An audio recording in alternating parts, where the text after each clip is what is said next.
देश के द्वारा बनाया गया सेलिब्रिटी या यहीं के लोगों के द्वारा चुना गया कोई भी नेता या सांसद हमेशा देश के काम आए, यहाँ के लोगों के काम आए, वैश्विक पटल पर जाकर जब जरूरत हो तो अपनी बात रखे। ये हर वक्त जरूरी नहीं है और हर वह व्यक्ति इस लायक नहीं हो सकता है। इसका सबसे सटीक उदाहरण अभी है यूसुफ पठान, जिसे भारत के लोगों ने उसके खेल के लिए, क्रिकेट के लिए अपने सराखों पर बिठाया। 2007 और 2011 में उसने भारत के तरफ से खेला भी, वर्ल्ड कप में रिप्रेजेंट भी किया इंडिया को। लेकिन अभी जो बात है वो ये है कि जो आतंकवादी हमला हुए पाकिस्तान के तरफ से भारत में,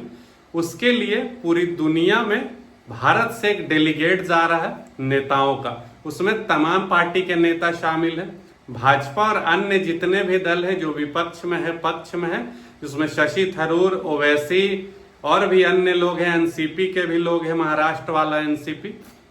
हर तरह का जो नेता लोग का पूरा ग्रुप है। करीब 50 से ज्यादा सांसदों को इसके लिए चुना गया था। लेकिन सबसे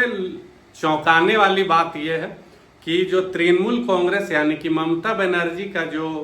पार्टी है, उसका एक सांसद यूसुफ पठान, उसे भी इस चीज के लिए सरकार की ओर से प्रस्ताव दिया गया कि आपको भी इसमें इन 50 सांसदों की जो ग्रुप है जो पूरी दुनिया भर में जाएगी और पाकिस्तान द्वारा जितने भी हमले किए गए हैं, आतंकवादी हमले, और जो भी न्यूज आई है, ऐसे तो सारी दुनिया ही जानती कि वो एक आतंकी देश है, लेकिन इसको और पुख्ता सबूत है जो सारी दुनिया में जाकर बताना है।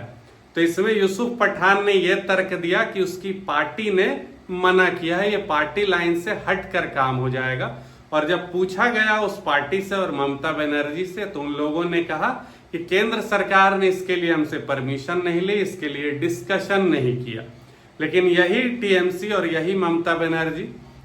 जब उनके हित की बात होती है, उनके वोट बैंक की बात होती है, तो इस तरह का कोई तर्क नहीं देता है। और यही यूसुफ पठान पिछली बार भी जब मुर्शिदाबाद में हिंदुओं का कत्लेआम हो रहा था, तो इसने सोशल मीडिया में पोस्ट किया चाय पीते हुए अपना फोटो। उस समय और इस समय में आप लोग अंदाजा लगा सकते हैं कि ऐसा जो जिसे लोगों ने ही सांसद बनाया, लोगों ने ही क्रिकेट में इतना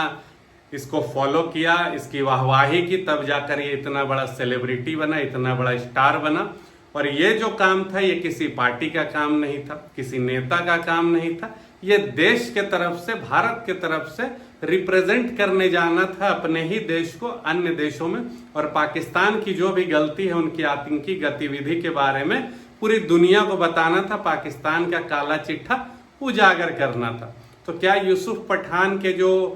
सरहद के उस पार के फैन है या नाराज हो जाएंगे, या उनके जो आका है कुछ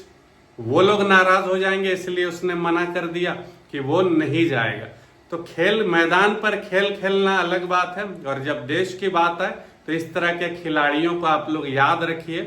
कि जब भी आने वाले समय में ये लोग वोट मांगने आए, हालांकि इसका वोटर भी वैसा ही है, टीएमसी वाला लोग वोटर है, वोटर भी वहां आधा बांग्लादेश का है जो इसको देगा ही, फिर भी अन्य चीजों जैसे ये किसी भी चीज का प्रचार तो करता ही होगा विभिन्न प्रोडक्ट का, तो आप समझिए कि उसका रेवेन्यू ऐसे लोगों के पास जा रहा है जो खड़ा नहीं हो रहा है अपने ही देश के लिए, जब उसे जाकर ये काम करने के लिए सरकार के द्वारा चुना गया है।